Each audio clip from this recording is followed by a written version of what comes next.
Herkese salamlar. Gelin birlikte mini alışverişime baxaq. Özellikle Cizel'den almamışam. Bəziləri oradandı.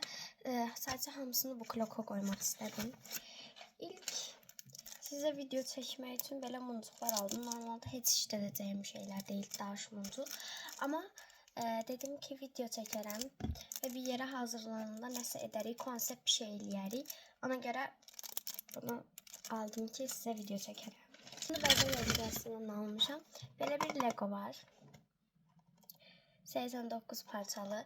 Dedim bunu da sizinle birlikte edip videosunu çəkərəm bəlkə. Nedense böyle balaca Legolara takıntılıyım, yani çok seviyorum böyle Legoları. Bundan bende 2 tane daha var ama farklı forması. Sonra məndə Nivea'nın gilaslı, yani cherry olanı var idi. Ama qarpızlısını da almaq istedim. Bu daha çok çəhrayı tonlarındadır.